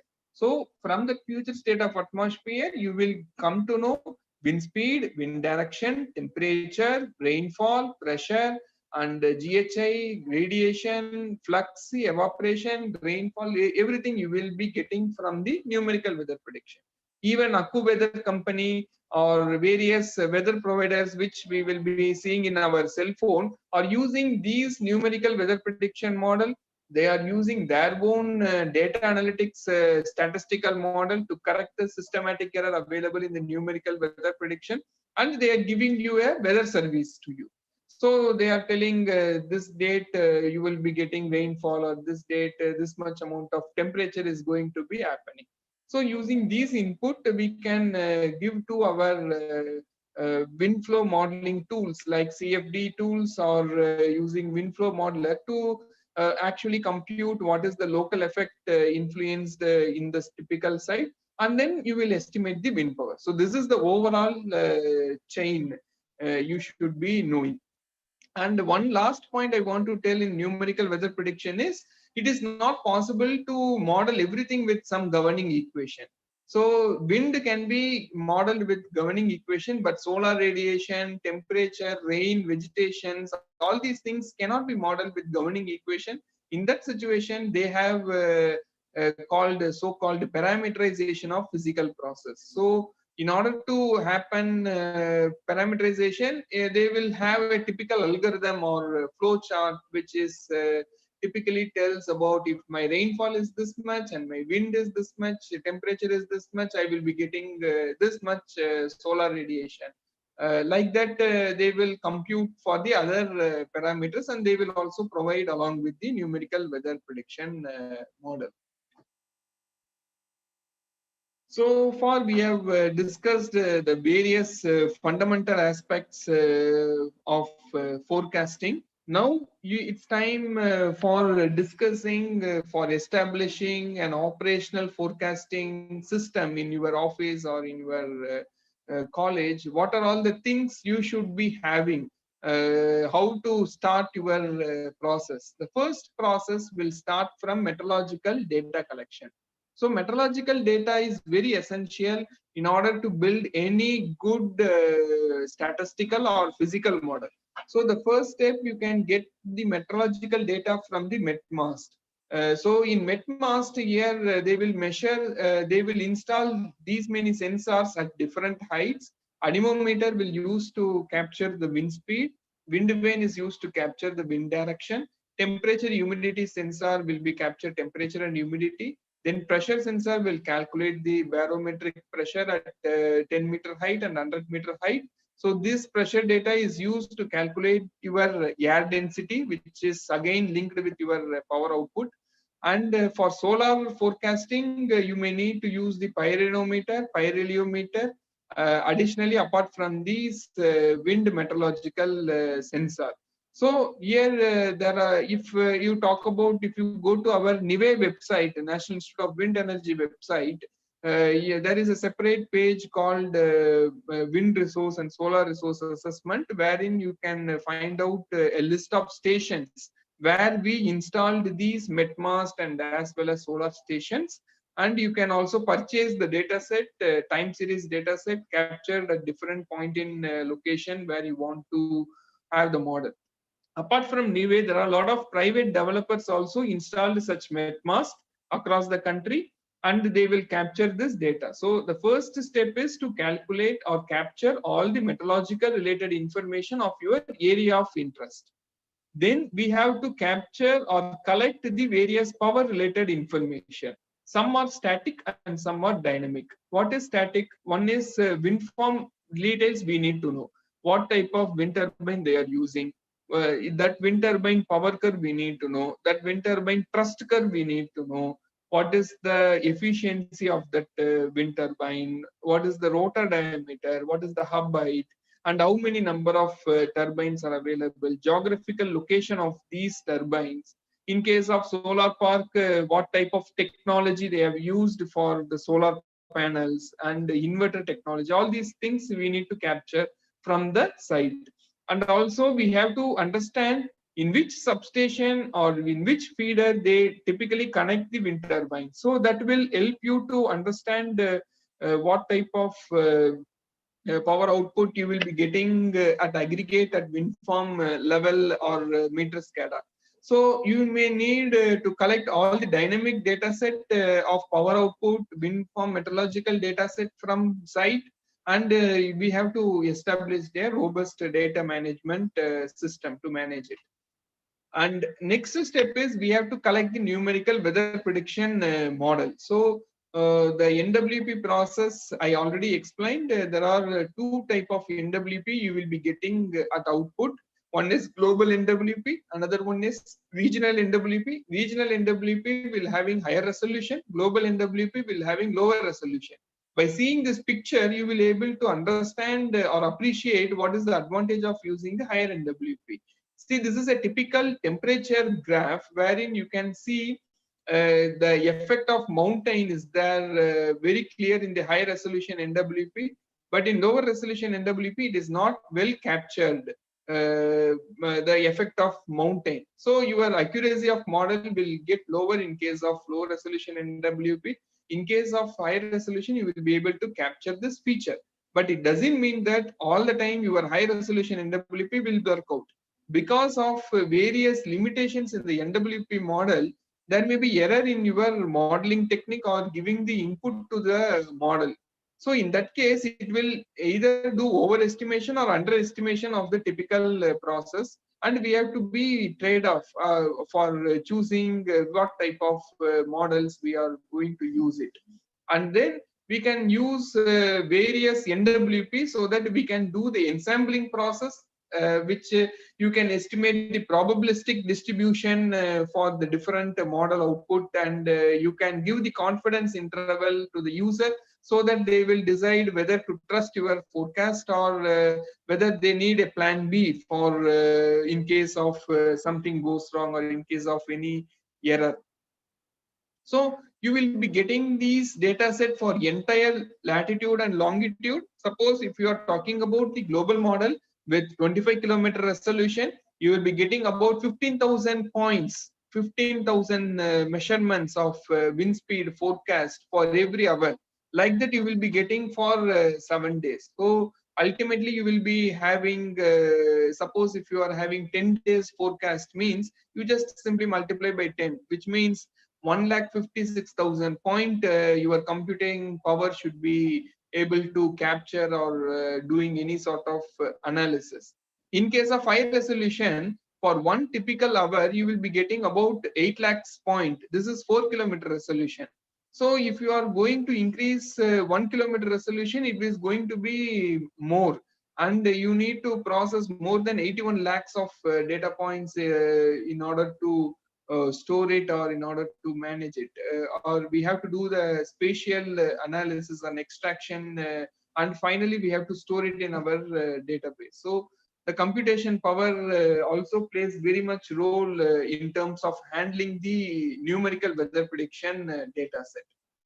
Then how to capture and what steps we should do for collecting the NWP data set. So we have one centralized server which will be act like a central node to collect the source of different data set, whether static or dynamic data set or NWP data set. As soon as it receives, we have to do the data cleaning or quality check algorithm to detect and remove the errors and anomalies. We can use the data analytics techniques which we discussed in the beginning of the presentation to do the data cleaning or QC algorithm to remove the outliers and remove the missing timestamp or duplication of the data set, etc., etc. And then we have to establish a robust automated system to collect, clean, process the historical resource data, forecast data, and real-time generation or SCADA data. And finally, it has to be stored in a proper database system. So the storage plays very critical role. So your data storage system should be selected by considering the data read time and data storing time. So it should quick store and retrieval should be the characteristics of your data management system. So for doing the data cleaning, I am listed some of the checks which we can implement in any sort of data cleaning process, like flat line test or missing value, maximum physical limit, minimum physical limit, maximum gradient, minimum gradient, and rare observation limit. So flat line means if you are getting some data constant without any change, means we can flag those values. Missing means because of the data communication issue, you will not receive any data set. And minimum maximum physical limit can be seen from the central tendency of your data dispersion things, or by the way of seeing the literature for certain limits. It cannot be go beyond that. It's not reasonable. So those values which is going above or below certain physical limit at certain time, we can flag it in our QC. And gradient means we will subtract the previous time block to current time block. In case of 1 minute data, if it is more than 50 meter per second change, means it doesn't make sense, right? So those data points we can basically mark it and flag such things in our QC mechanism. And also we can find out some rare observed limit. So we cannot say it is wrong data. Sometimes storm will happen, sometimes hurricane will happen in certain area. In that situation, you will be getting like extreme wind speeds, like 70 meter per second or 80 meter per second, which is not going to be typically happening in all the days. So those data sets should be marked separately, and depending upon your forecasting application, we have to take decision whether to use such data set or not. In case of solar, we can do a series of tests like elevation angle test, clear sky limit test, coherence test, Relong limit test, tracking error, relationship, interrelationship of GHI and GHI. So once we have a good data cleaning system, we should have a robust data management system also, very critical. So producing the data is very easy, and deriving the data is much more easy, because we are going to simply adapt some formula, and we will end up with a lot of equations, a lot of parameters. But where we will store, how type of compression I am going to use, how fast I am going to read and decompress the data set. So waiting time if more means you are not productive. So we are talking about forecasting. So forecasting means we have to deliver the forecast on time. If you are giving an accurate forecast but very late, means it is not going to be useful for the end user. So it should be very fast in terms of efficiency. I can suggest you the conventional database system like PostgreSQL or whatever the name you can give. It cannot be used for your operational forecasting system, because it inherent nature of storing the data set. They are normally stored the data set in the row format, not in the column wise. But if you see the forecast, it should be stored in the columnar format. So one format which is basically used to do the vectorized operation is called Parquet data format. So which is more efficient in terms of encoding and compression, and it is built by the Google, and query is very efficient in terms of considering the IO ports of your computer architecture, and there are a lot of libraries available to use the data set. So it basically stores the data in terms of row. Instead of row, it will be stored in terms of columnar. So this is the typical structure internal inside the memory unit of your RAM of your computer, how it is being stored. The conventional database and Parquet database is shown here. So the columnar will be arranged in such a way that, because we are normally interested to find out what is the minimum and maximum wind speed. Just for example, I can say that if you are stored your data in the raw data structure, it has to pass so many things in order to find or estimate the minimum or maximum. But here the RAM location needs to see only the first 3 locations because that is correspond to that wind speed. So it is very efficient in terms of getting the data set result. If you store your data in column, we are not going to compare wind speed, temperature simultaneously. Those type of things is not going to be occur frequently in forecasting, and therefore your conventional database plays and your PowerPoint data structure helps you to store and retrieve the data much faster. And also the vectorization operation will help you to go to precise memory location, wherein you can store the data in this particular format. If you want to take or extract B2 and B3 value only from the RAM location, it is very efficient to see the column and see the row I want to see, and then I will be end up with the data set. And therefore, if you compare your conventional database or primary database, you can see the substantial improvement in storage space because of encoding we are using. In PowerPoint is delta encoding, which is more efficient encoding method to store it. And also you can see the comparison of decoding time and how much space it's going to be occupied in terms of different sequential database or PowerPoint database structure. So in terms of query performance, also you can see whether it is interactive or reporting or deep analytics, PowerPoint is occupying lesser time for query, and also storage size is also less, and time to read the data is very less. So typically, if you take a very big data set of 10 GB, in read CSV, it took 16 minutes to load. Whereas if you are using as a PyStore database, it will only take 46 seconds to retrieve the data. You can see the substantial change in time if you are using the database management system. And then we have to establish a good, robust data monitoring mechanism so that we will be come to know what which station is reporting or which station is not reporting. Accordingly, we have to take necessary action. And we have to make ensure the security of the data set. That is also very important. It's advisable to keep 2 type of firewalls in your system. One is internal software firewall, and another is external hardware firewall you can establish. And second point you can establish is to allow only the specific whitelisted IP at specific port, so that the data vulnerability can get reduced. And you can use the encryption mechanism. It is recommended to use RSA 2048-bit encryption can be implemented while retrieving the data. But we should also know the time required for encryption and decryption. So if you are using more bits of encryption, means obviously it will affect your timing for data transfer or data read and write will take a lot of time. So it should be trade-off, and we have to optimally select the tool. And this is a typical screenshot of our operational forecasting system, wherein you can try to make advantage of parallel processing, that is simultaneously classify your process, and you can try to execute it simultaneously, so that you will be end up faster.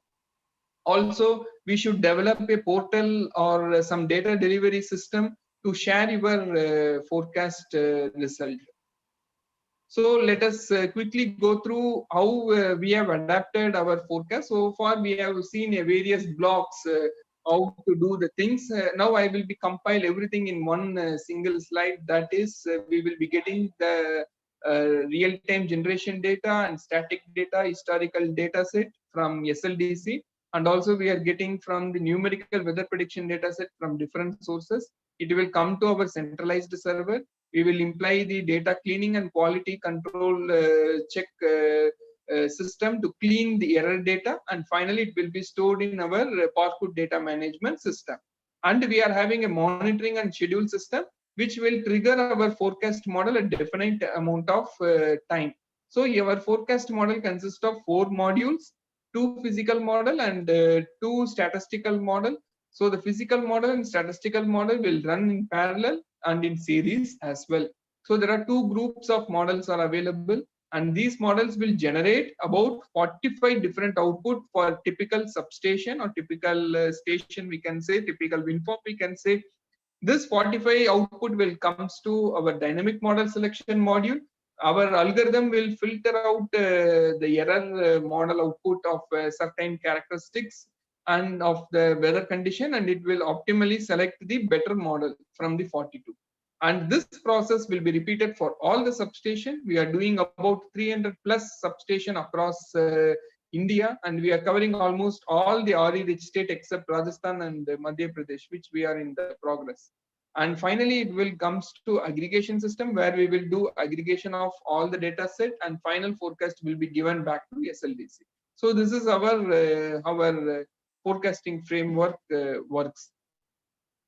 And this is I'm just skipping because it's more detailing about our individual model. The point you want to know is about 28,000 calculation we are doing every day for predicting our forecast output. With intraday, we are doing almost 5,000 plus calculations, and it should be more computational efficient. That's what we wanted to say. And the last part of my presentation is what are all the various challenges you may face while doing the forecasting. So the first challenge is lack of reliable real-time generation data. Here you can get to know there are a lot of error in this particular area. Here you can see the flat line is happening in the real time. But this will impact your forecast model output. If you don't clean out these data set, obviously it will impact your forecast output. And then you can also, major uncertainty comes from your NWP data. The power curve which I shown to you in a typical example is not same as this. So here you can see it's a square type. So we have to do a lot of data analytics before doing any modeling with the help of NWP data set. Here you can see how much outliers are there at different wind speed bin. And also you can observe how much distribution is also higher. So higher distribution means predictability will get reduced. So this is another challenge. And third challenge is static data they will not provide you on a frequent, on a regular basis. Here you can see there is a sudden increase in the power output, but this is not happened because of the wind. It has happened because of the new additions, which we have not been informed. So this actually gives the more generation. Now, if we rectify our rated capacity, here you can see the typical pattern or within 100% of output. And this is the another challenge, that is non-availability of dynamic status of wind turbines. So we will be getting the data set mostly from the feeder level of substation, not at individual WTG. So whether individual WTG has contributed for the typical generation or not, that information we are not getting from most of the station. So this is the another area where you will get challenged while doing the forecasting. And sometimes because of various technical issues, there are a lot of automation system we are using, a lot of network issues, storage issue we are using, and cyclone, eclipse, these things will actually impact your forecasting accuracies. So we have to understand what are the reasons or source of error which is coming from the numerical weather prediction model. Why it is not performing good or a good forecast? Why I'm getting a lot of error in the NWP? Because we have to understand there is an inherent problem in terms of technology limitations. As I shown in that previous slides, that the coverage of actual measurement is very limited, but the number of points your model is going to solve is more. So this actually contribute a lot of error in your data set. And there are a lot of error might be happened due to data collection, data assimilation process, and because of the diurnal pattern, because of the undulation in the terrain, you will be facing a lot of error in your forecasting model. Apart from that, while developing a forecasting model, you will also faced a lot of error because of the interpolation. The NWP model output, if you see, it is 1 hour or 3 hour interval. But you want to give forecast to your client with 5 minutes interval or even 15 minutes interval. So in that case, we will do interpolation within the time range. So that interpolation will cause a lot of error. For 3 hours, as per NWP model, the wind speed is not going to change. But in reality, even 1 minute ahead, your wind speed is completely going to change. So this type of error will contribute in your system to be accounted. And then your actual measurement, as I shown, a lot of issues is there in actual measurement. So those things we need to solve in any site of forecasting. So we have come up with our 2 hours presentation, and let us conclude what point we have discussed so far. So basically, we know that grid operators are primarily require forecasting system for solving various key challenges in scheduling, system control, and dispatch. We have studied what type of challenges they are facing, and we have discussed a detailed process involved in wind power forecasting. I have not gone through an individual block level, but I have given an overview of both physical model chain for establishing a typical power plant was discussed in detail. Then we also saw that combination of NWP model is helping you to improve your forecasting accuracy, because using the probabilistic cumulative probability distribution function, you could able to find out the confidence level of your forecast model, and therefore your accuracy of your deterministic forecast could be increased. And then data analytics techniques we have discussed, and we have adapted satellite images based intraday forecast system to detect the cloud movement for every 30 minutes. What type of techniques we need to adapt for predicting the satellite radiation change we have discussed. And then we need an automated system should be in place to capture, process, and store various input data set for doing data cleaning things. And we need an efficient data management system. We also studied or discussed what is the criticality of data management system, because it has to store and retrieve the data very fastly. And then we have to establish a data security, and monitoring and delivery system should also plays a critical role in forecasting. Then we should know a lot of open source tool which would help us to build an efficient and scalable wind and solar forecasting system. That is very essential. We have various tools, about 28 tools we are using in NIWE for doing the wind power and solar power forecasting. And it is also suggested to develop a web-based platform over and above to your automated email system, which we have established for sharing the forecasting result to the client, because the web-based platform means always better for user point of view. And then probabilistic forecast will certainly help you to get the confidence on the forecast, and we should do a lot of research on it, because it's almost new. It's not matured technology, so we can do a lot of research scope is available in the probabilistic forecasting section. And continuous analysis of our forecast is very key for doing the forecasting. So with this, I am concluding my presentation for today, and I am open for the discussion. I hope you all get some fair idea about the forecasting, where it can be implemented, and how to implement a forecasting system. That I hope I covered. If you have any question, you can ask. So, dear participants, unmute yourself and ask.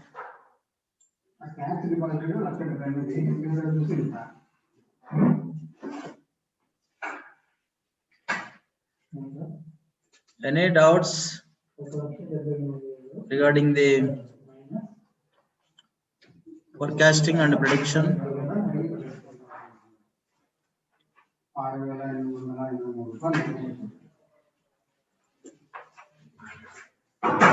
So you can also type in the chat box also.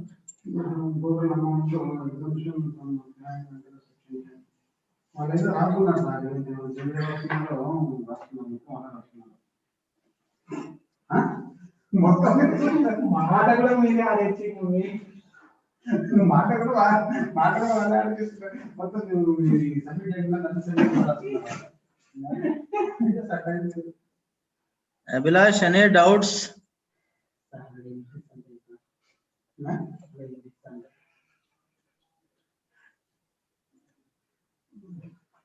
Unmute yourself and you can interact with Rangaraj.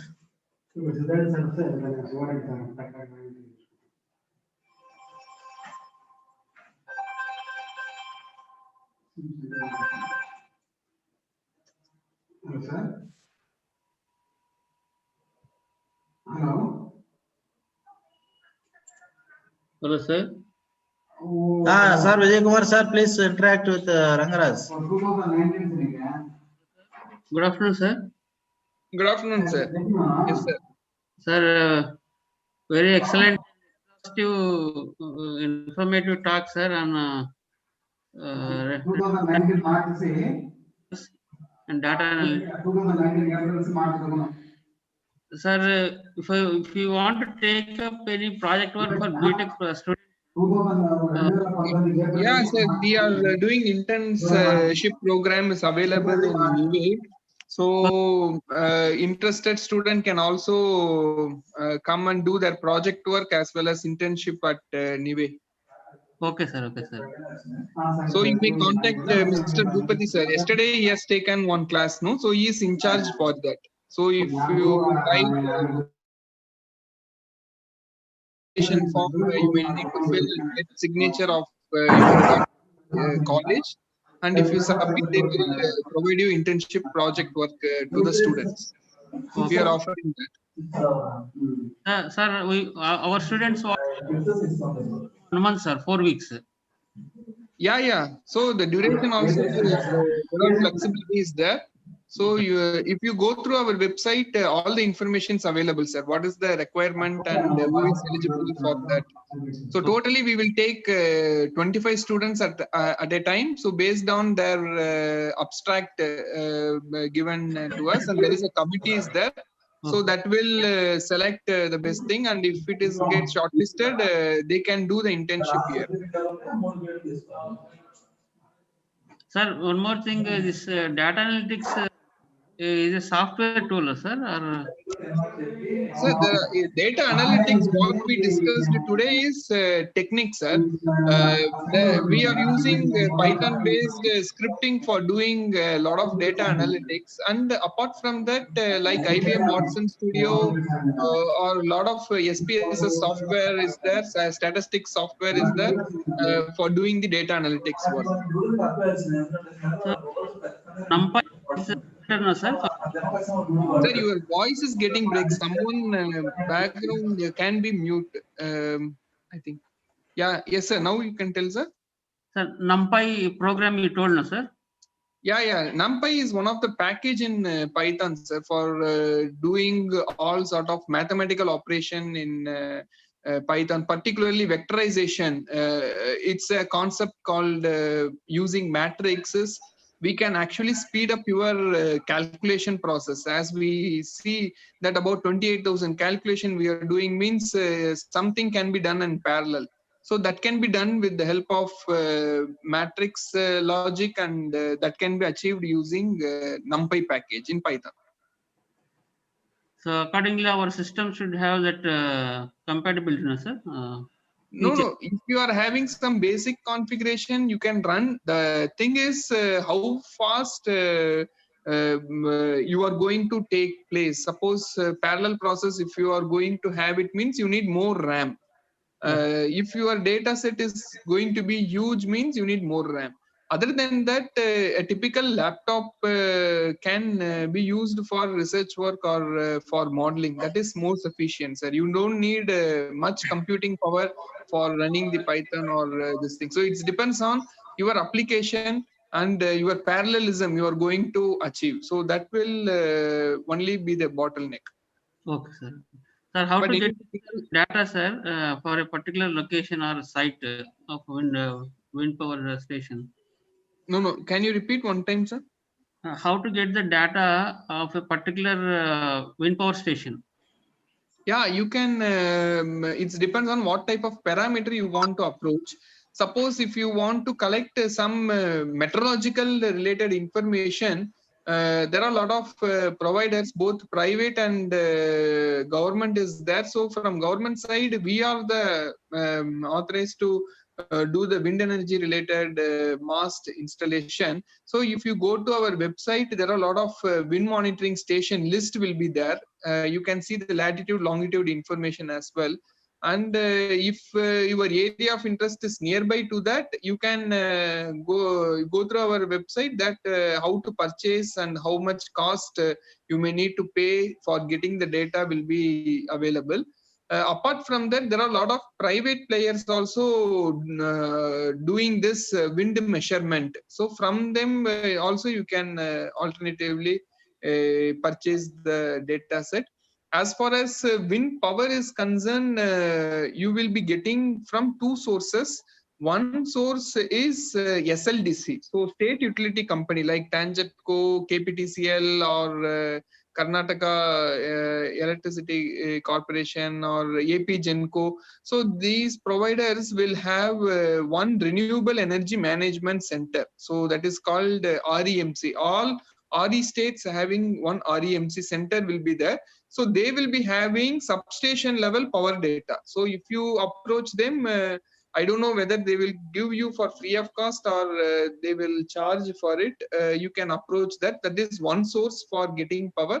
And for getting the additional parameter at turbine level, so this you will getting at feeder level. Suppose if you want WTG level, wind turbine level, means you can approach manufacturer. You can first find out which wind farm you want to do the forecasting analysis. Then you can approach the concerned manufacturer. For example, if the wind farm is from mainly Suzlon or Gamesa or Vestas, means you can approach them and you can talk to them to get the data set. For BTech project, 1 year data is sufficient, sir. It depends, sir, what type of analysis you are going to do, what type of things you are going to map. Suppose if you wanted to build some day-ahead forecasting model, I recommend minimum 2 years data sets you need, 1 year for training and 1 year for testing. That is minimum. And maximum data will be much better. That is one point. Suppose if you wanted to do some sort of long-term forecasting model, which is a very good research topic. So far, not many models are readily available. And we are also open with a lot of internship program in that area. So that long-term forecasting, you need a lot of data set. So more the data you need, you will be having, you can confidently build the model. So what World Meteorological Organization says is you need as a minimum 30 years for a data set of a typical site. But unfortunately, nowhere in India you will be getting that 30 years of data set. But at least whatever the maximum period you are having, you can fair decently construct some good models.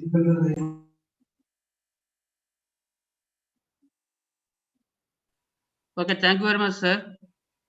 Yes, sir. Thank you so much, sir. Thank you, sir. Still anybody wants to interact?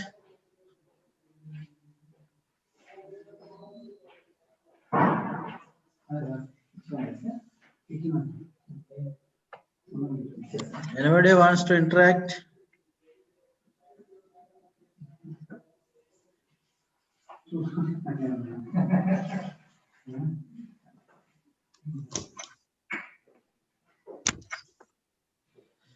Thank you, sir. Rangaraj sir. We are not receiving any questions from the participants.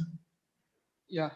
Thank you so much, sir, for giving me an opportunity to talk to a lot of researchers and a lot of staff member, faculty member, and I hope you all enjoyed this my session. And thank you so much, sir. So we have wonderful sessions yesterday and today, Yes, sir. both from the wind energy. So Yes, sir. we'll again contact you for the next another phase 1 Sure. program. Sure, sir. Sure, sir. We are requesting It's you our to give pleasure. one more talk. Yeah, yeah. Thank you. Thank you, sir. I sent one email to you, sir. Please go through that. Okay. Okay, sure, sir. I will go. Thank you, sir. Thank you, sir. Right, sir. Thank you all. Thank you all participants, ladies and gentlemen. Thank you.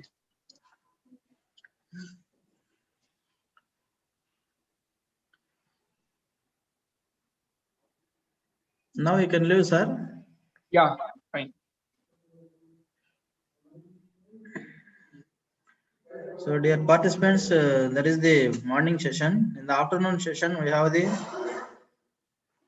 topic on design, development, and performance parameters evaluation of a small-scale solar updraft tower plant.